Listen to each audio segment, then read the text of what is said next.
বাবা মা, অনেক রাত হয়েছে, তোমরা শুয়ে পড়ো, আমি মাসুদের জন্য অপেক্ষা করছি। রাজা, একেই বলে ভাগ্য। ভেবেছিলাম মাসুদ বড় পুলিশ অফিসার হবে, দেশের সেবা করবে, সারা দেশের মানুষ বলবে মামুন শিকদারের ছেলে মাসুদ তার বাবার মুখ উজ্জ্বল করেছে, অথচ কিছুই হলো না। ওগো, মাসুদ কিছু হতে পারেনি, কিন্তু আমাদের রাজা তো হয়েছে। হ্যাঁ, রাজা আমার ছেলে না হয়েও আমার মতো হয়েছে, কিন্তু আমার নিজের সন্তান আমার মতো হলো না। বাবা, আমি তোমাদের ছেলে না হলেও আমি তো তোমাদেরই সন্তানের মতো। আরে হ্যাঁ, তুই তো আমাদেরই ছেলে, আমাদেরই ছেলে। সেদিনের কথা আমার আজও মনে।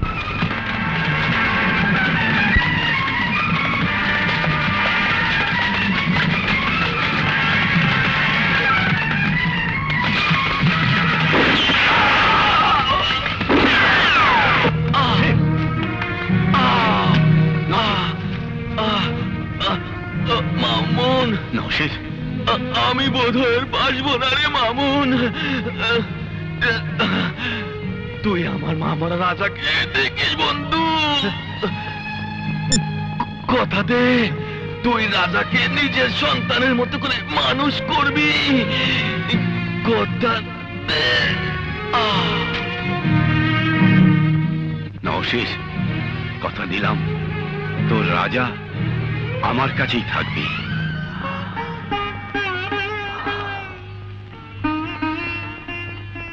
সেই থেকে তুই আমাদেরই কাছে। আমি কিছু শুনতে চাই না, জানতে চাই না, আমি শুধু জানি তোমরাই আমার বাবা, তোমরাই মা, আমার বোন। মাসুদ, মাসুদ আমার ছোট ভাই। বাহ, প্রতিদিনের মতো আজও বুঝি আমাকে নিয়ে আলোচনা হচ্ছে। হ্যাঁ, আলোচনার কাজ করলে তো আলোচনা হবেই। তোর বাবার বিদায়ী ফাংশনে যাসনি কেন? ওই সব লেকচার ফেকচার আমার ভালো লাগে না তাই। আরে অন্যায়ের স্রোতে যারা গা ভাসিয়ে দেয় তাদের ন্যায়ের কথা ভালো লাগে না। ওসব কথা থাক বাবা। জানিস মাসুদ, বাবা তার কৃতিত্বের জন্য মেডেল পেয়েছে। মেডেল? মেডেল পেয়েছে? আরে এই মেডেল বিক্রি করে দুবেলা পেটের ভাত জুটবে না। বড় ভাই, পাওয়ার মতো সৎ পুলিশ অফিসারের চাকরি করে তোমার জীবনটাও নষ্ট করে দিচ্ছ। সারা জীবন ন্যায়ের পথে সংগ্রাম করে চলবে, অথচ দেখবে যোগ ফল শূন্য, টোটাল জিরো। মাসুদ, রাজা, ওই মেডেলের সম্মানও বুঝবে না রাজা। আমি বুঝতে চাই না বাবা, চাই না আমি বুঝতে। ছোটবেলায় পয়সার অভাবে যখন একটা লাটিম কিনতে পারিনি, তখন পাশের বাড়ির ছেলেমেয়েরা রিমোট কন্ট্রোল গাড়ি নিয়ে খেলতো। ঈদ তার জন্য একটা ফ্রগও কিনে দিতে পারোনি, মায়ের জন্য একটা শাড়িও কিনে দিতে পারোনি, অথচ তোমারই সঙ্গীদের বউয়েরা দামি কাতান শাড়ি পরে ঘুরে বেড়াতো। কিন্তু তুমি এর কোনোটাই পারোনি, কারণ তুমি একজন সৎ police officer. Masud, Masud please থাম, চল চল, খেয়ে দে, ঘুমবি। আয় না।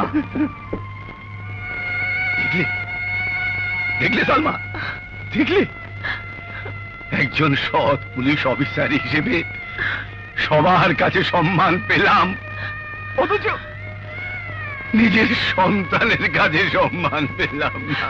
ওগো, এসব নিয়ে মন খারাপ করো না।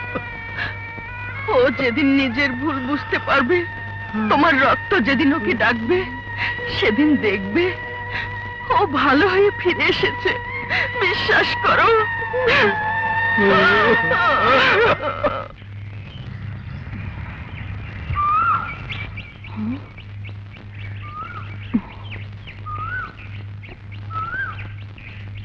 কি রে বক্সি, কি হয়েছে? মন খারাপ করে এখানে বসে আছিস যে? চমকে, আমি আর উস্তাদের সঙ্গে থাকবো না। কেন, কি হয়েছে? উস্তাদ খালি মারামারি করে আর আমাকে মার খেতে হয়। ঠিক আছে, তুই আমার সঙ্গে থাক, যা কামাবো তার অর্ধেক ভাগ পাবি।